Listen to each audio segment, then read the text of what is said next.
have a small program where you can do multiple workouts, same starting place, and the kids are constantly they're spending a little bit of time around each other, they're working hard, they can cheer each other on. That's been really good. Okay, and then a split run. Split runs, if you got a kid and you're like, you're gonna run the 800, and they're like, "Ah!" they freak out. Well, then what you could do is you say, no, you're not gonna run 800. We'll run you through 500. We'll rest 45 seconds. And then you're going to finish with the 300. That's a pretty ugly workout. It doesn't feel good. But it allows them to have this belief that I'm at least going to get a little bit of a break, and it's not that scary because you're chopping it up into smaller pieces, right? And as educators, we should be doing that anyway. You shouldn't expect a kid to be able to write War and Peace when they first come into your class. They've got to be able to put a paragraph together, a sentence together. Hey, where to put commas. If you've ever read any of my stuff on mile split, I still struggle with that all the time. My grammar's terrible. So I have to have like 4 or 5 people look at my stuff, But that's okay. I'm a lot better than I was. Some of us know that. So in running, in sport, we have to treat that like a classroom too. We have to break it up, model things for them, scaffold things for them. And so doing those split runs. So my go-to is usually a split run of an 8. 600 meters, right? At like basically 95% of race pace, rest 45 seconds, all out 200, whatever you got left. And you might run 2 or 3 reps of that in practice. But if you're gonna do that, huge recoveries, okay? Because you want them to be moving near that pace that they're expected to be racing at. You don't want them to just rule it out and, they're just, dying as they're doing it. You want them to be able to put the pedal down and to be aggressive. So with the athletes moving up, that's a really good technique to make them not so afraid at that distance. So, frequently asked questions. People ask me all the time, oh, but my distance runner needs a base. Look, I need to build a base. Well, it's a base of what? Dan Paff talks about that all the time. If you're a sprinter, what do you need a base of? You probably need a base of acceleration ability, because you're going to do that as you warm up, as you do drills, as you practice your block start, and then as you race multiple races or multiple jumps. You do need a work capacity. As a distance runner, your work capacity needs to be within that specific range. So Coach O'Connor blew my mind 3 years ago or 2 years ago, where he started talking about this funnel system. Where as the seasons progress, you've got these very far-reaching workouts that don't seem to make any sense. If you're over here running the marathon, and then you're coming over here and you're running an 800-meter workout. But then as you move farther and farther down the funnel, all of a sudden those workouts are specifically for the event you want them to peak at. And I use that with Sarah in the 800, and Lizzie with the 800, 400, and it really worked really nicely. So when you look at this, people on the flip side say, oh well, if you're going to be a sprinter, you just got to sprint all the time. And I gave a conference about that 2 years ago where I talked about that, but that's for short sprinters who are very talented, that are short sprinters. Again, specificity of training to what they're good at. But for a 400-meter runner, if you're a 52-second 400-meter runner, you still need aerobic contribution in your training. Now that could be warm-up, that could be, recovery jogs in between the workout, whatever it may be. And then as you move up, obviously that percentage increases, but that's a 44-second 400-meter runner, and they still have like a 25-second to 30-second contribution from aerobic work. So that's one of the ways that you can sell a sprinter on kind of doing some of that stuff, and also to sell them on maybe the benefits of doing a little bit of that 800 training, having those days where you race above that event and not frequent train above that event, and say it will benefit you if you are a 400-meter runner to this, okay? What your workouts should look like, and again, you guys will get this, this entire presentation, but this is kind of good ranges of intensity, density, and volume of what you're doing to make sure you reach that kind of critical mass of training.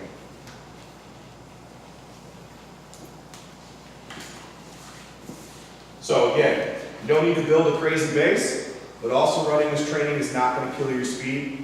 I had a young lady who was second in the 100-meter dash in 2008, and she did some more 400-meter base training. She was on her 4x4. Didn't hurt her in the 100. She ran like, 58 split in the 4x4.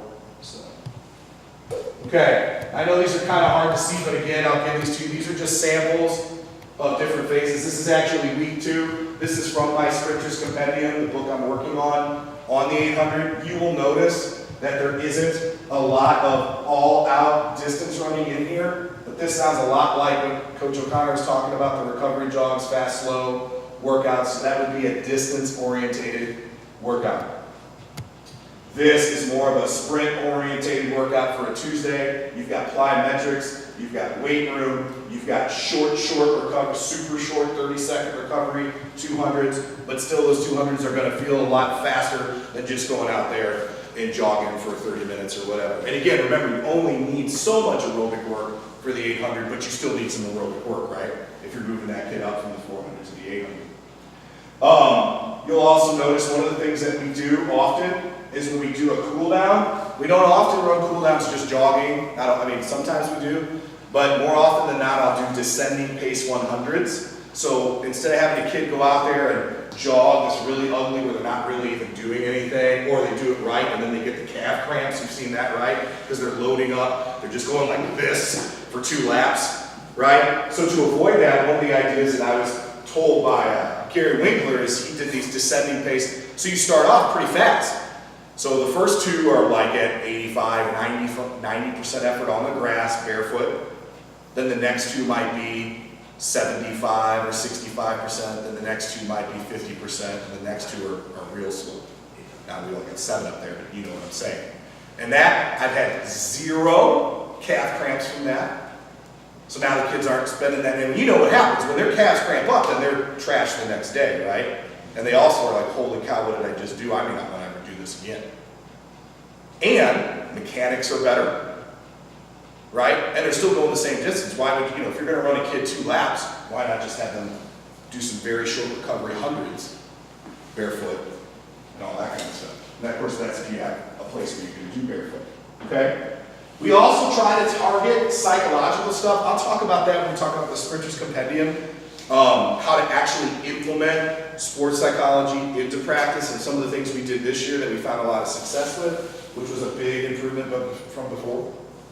And then the next thing down here, you'll look and you'll go, holy cow, you're doing flying 30 meters. So some of you guys were at the MTCA clinic where Scott Christensen spoke and he talked about these flying 30s. And you look at that and you're like, man, that's all you're doing? Well, no, you would do the flying 30s and then you would go out and still run some mileage, okay? Now I put up minutes up here for the kids, again, because you're moving a 400 meter up to the 800. If they saw mileage, kids, again, mentally freak out, oh my God, I've got to go run mileage. But if they hear minutes, they're like, oh, I just got to keep moving for 35 minutes, no problem. And then eventually you're obviously going to pay attention to their pace. You're going to pay attention to how much ground they're covering. You're not going to let them go into the woods and make like a fort. You're going to make sure they're running and doing the stuff they're supposed to be doing. But that's why you see minutes up here. And then on the bottom, on Thursday, you'll notice I've done a split 700s, and you'll notice the recoveries are very, very short for the split part, and then in between the rep, the recoveries are enormous. And every day you need to be paying attention to the sports psychology, to the drills, to the flexibility component, to what you're doing in the warm-up, to what you're doing in cool-down. And if you have a trainer that they can go see, you should have some sort of thing that you might want them doing that's helps them recover or improve. So you'll notice we have, partner stretching, or maybe they get a massage, or they'll do a foam roll or something like that. Obviously, depending on what you've got, you would have to make that fit for you. But those are the categories that you should be touching on every day. There should be something related to sports psychology. There you should be doing cool down. You should have a goal. There should be something to help them recover that they can do. We'll talk more about that too in my next conversation about instead of always going to the doctor and then having the doctor tell you, well, don't do that for 6 to 8 weeks, right? We've been there, right? So we have to provide them something that they can do at home to maybe get them through that last 2 weeks of the season, or maybe help them fix it on their own. There's a lot of things we can do that don't have to be behind the paywall of our medical system. So then this is the next 3 days on that. Okay? So Friday, because again, we're not in a competitive part of the season yet. We've got some hills, and that's the other thing. Every time we do distance, we want to touch upon speed. So if you go out on a long run, you should be finishing with some striders. If you go out on an aerobic run, you might want to do some flying 30s. You know, if you go out on a lactic threshold run and it's supposed to be intense and it's supposed to be tough, you might want to put it in the middle somewhere, hills. But there's got to be a speed component every day to training. It doesn't have to be exhaustive, but they need to see it every day. Because speed, absolute speed, comes from the nervous system. Again, we'll talk about that when we have our second conversation. I have some ideas about that, and it's pretty cool. There's been some data about speed, your actual ability to move fast is one of the things that stays with you the longest. Now, you go, well, wait a second, this kid came in out of shape. Yeah, for sure. The kid can't run a 200 because you actually have to have some sort of fitness to do that. But when we're talking about running 30 meters down a basketball court, a kid can do that day one, right? But we want them to improve over the 4 years that you have them. So we have to be touching on that every day. All right, this is in my second phase of the season. You'll notice that Monday, that's an up day. That's an up day on that Monday, right? That's a mile type workout. So remember, a lot of people who would see this would be like, you know, like sprint coaches, oh, my kids could never do that. But you and I know that if we have a kid that's been in our cross-country program or they have an 800 talent, you know they can do a little bit more than maybe some of the talking heads on the internet say they can do. And you want, again, to have that up day, okay? Here now we've gone away from just like jogging endlessly. We've got like 1 lap jog, 1 lap walk, 1 lap jog. You'll notice that things start to move up. So I'm a big guy who doesn't believe in starting at your highest volume at the beginning of the season and working your way down. I want to start at somewhat of what you would call the necessary amount of work. Work your way up, then come back down. Don't go like this, don't go like this, especially with this event. They have to have a critical amount of work right away in order for them to be successful right away. But you've got 3 weeks, 4 weeks to kind of get them ready. And again, you're not going to be pushing on them as hard in competition. Okay? And then you'll notice that some of the days, if it's a sprint day on a Wednesday, they might not do that much.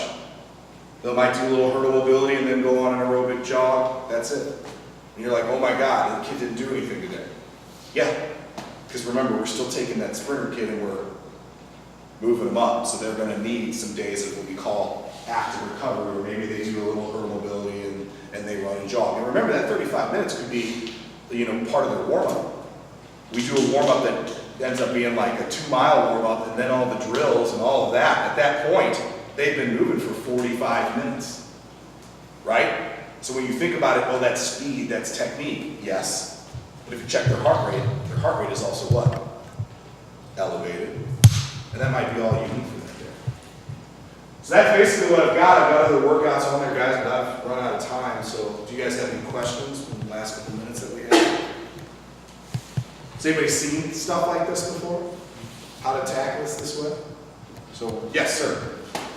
I guess you have a trainer, but as far as massage, like sports massage, what do you think it would be good for a kid to have that, like after a tough workout, or individual kids, or? So usually what we do is if we're coming into a day of recovery, so let's say Monday, Tuesday you go hard, Wednesday you're relaxing, we want a kid to kind of do something like that day before they're going into the relaxation day. Because if you did it that Wednesday on the relaxation day, well, now they're going to need to be ready to go on Thursday and go hard. You don't want them to be so down and flat, right? Now, we don't have money for a massage therapist, and obviously most of us don't have that. So what you're going to see is, well, what can you do? Well, you can have a foam rolling routine that they can do, you know, and we're going to talk about that in my next conversation. We have like a little recovery station that we keep next to the track if the kids are feeling something tight in between a rep. They go over there and roll that out and stuff like that. And that's usually when we would do something like that, is going into a recovery day. Do you see is there any benefit to, like when you were at, let's say, the state meet, and you have a kid running multiple multiple events. Uh-huh. Getting some kind of massage in between those events before, like, Yeah, I mean, 200, 400. yeah, so what you would do there, so they've done studies and data about different types of massage and the effects. So one of the things, like if you ever see like a sprinter, like European women are slapping their thighs and punching their thighs, right? Believe it or not, they found out that you can get like some hundredths out of a sprint performance by waking up the body. And they found like the Mythbusters, when a guy was drunk, the best thing that they found to get them out of being drunk is slap the hell out of them, right? And so kind of having that little bit of action, and not obviously beat the hell out of your kid, that you probably wouldn't have a job at the stadium, but kind of having a little, you know, hit their legs with chopping or slap their legs a little bit, something to activate them, you know, those are things that are really good. You don't want them to be static stretching in between races at that point. That's done. You know, you want them to do some dynamic stuff and dynamic flexibility, which by the way, static flexibility is not bad. Everybody talks, we're going to talk about that too, like the big myth about static stretching being bad. The research was done wrong. But in between competitions, you want them to be dynamically moving. A little slap, a little something that wakes them up is better. Yeah. But foam rolling, they got something in between workouts, absolutely you can do. Sticks. You know, sticks, right. And every kid can, you know, slide that into their, that can be part of their kit with their shoes and their spikes and have their own stick. You know, that can get expensive too, but. Other questions? Training ideas, yeah.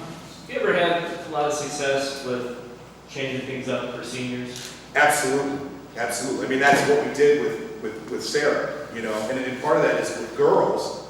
Girls are good right away, right? Typically, like a freshman girl, that's what is so hard about coaching girls, is God has given them everything they could possibly have pretty much as a freshman. And then their sophomore year, they run a little bit better because they understand the program, they're not afraid of it, they buy into more training. But then that junior and senior year, there are times where we still see kids do that. Back in the day, they used to, you know, we'd say, oh, they burnt out, whatever.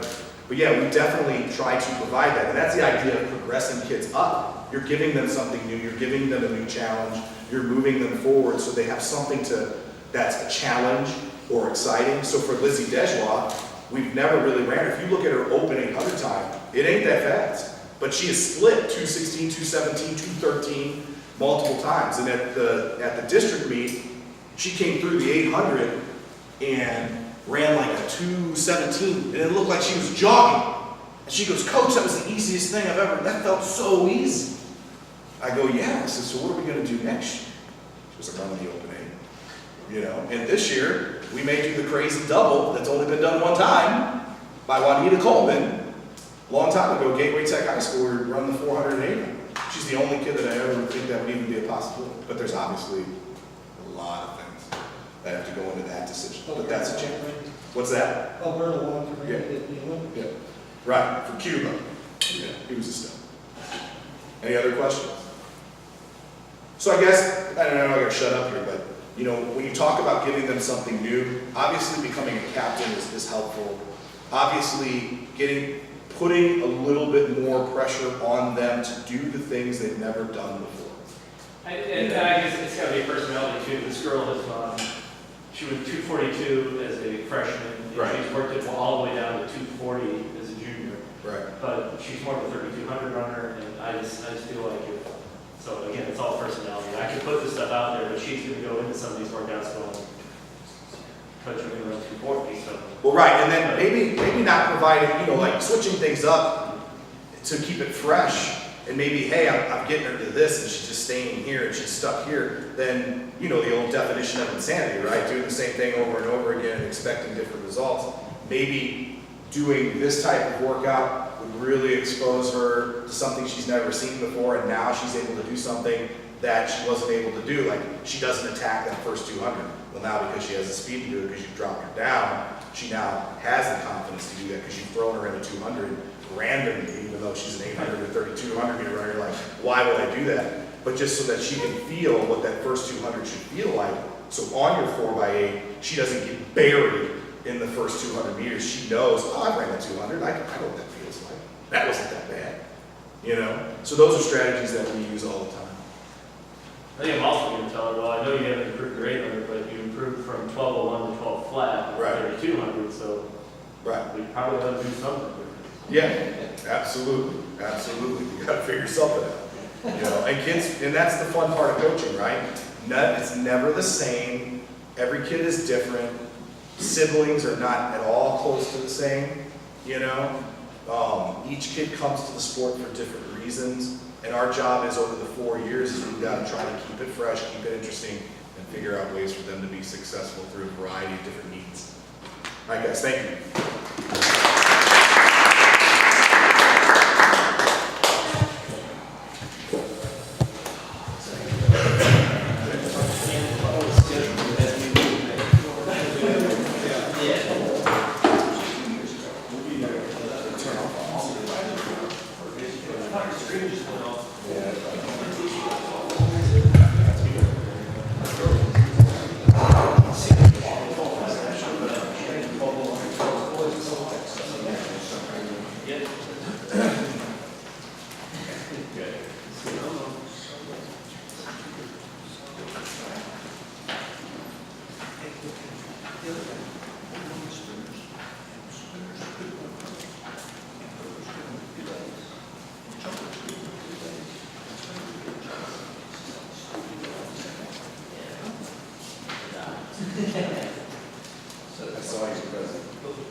Well, I actually don't know this year.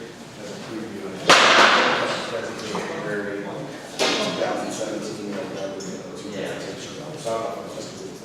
Yeah, we do, well, I started to do it, but I could keep it in Google, and I don't know. Okay. What's that? Okay, actually, something else here, something like I said. Exact representation. Sure. Sure.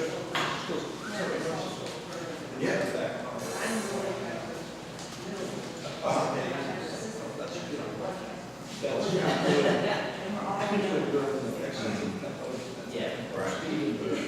Well, I mean, you know. So what? Yeah, so what we've done is, and voice staff is difficult, staff is just kind of frustrating for me. It's like sometimes I have to know what's happening.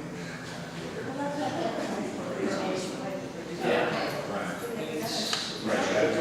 So what we've done is that from all of this,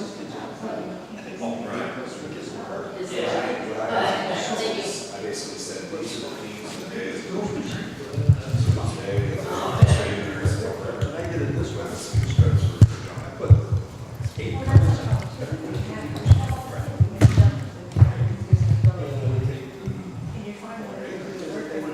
Well, where is your, so where is your jump day from? You spend money on? So what I always do is I try to. Yeah, no, it's just, anywhere close. And they say, it's all I just. Trying to backslash and browser square between the line and the X. Try hitting that, and then try to get the presentation. Just See what it does. Starting Go to your presenter view. What's the other view? high school coaching or something. Go. You can not even. Just say, Go to this one again. I don't know if presenter view is completely. I don't think that one. It's okay, you know, what do you do? I mean, it's still legible. Oh, yeah. Oh, that's audience Q&A. You want to do that? Well, there you go. Oh, yeah.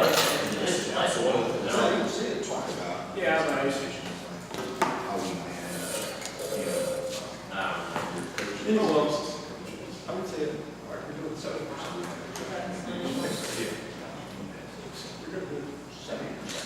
Yeah, but I mean, that's what I mean. So like, those little comments. Yeah. Those warm-ups. First of all the kids do the kids.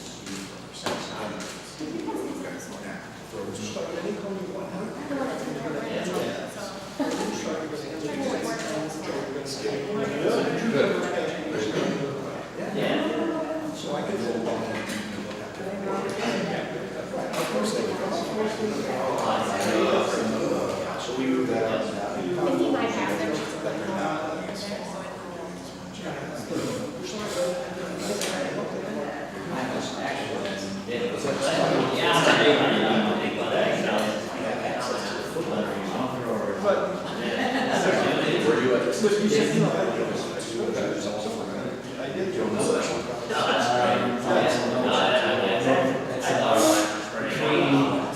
The job background, south of the lake, you know, like you're trying to run into, you know, outside, and he's going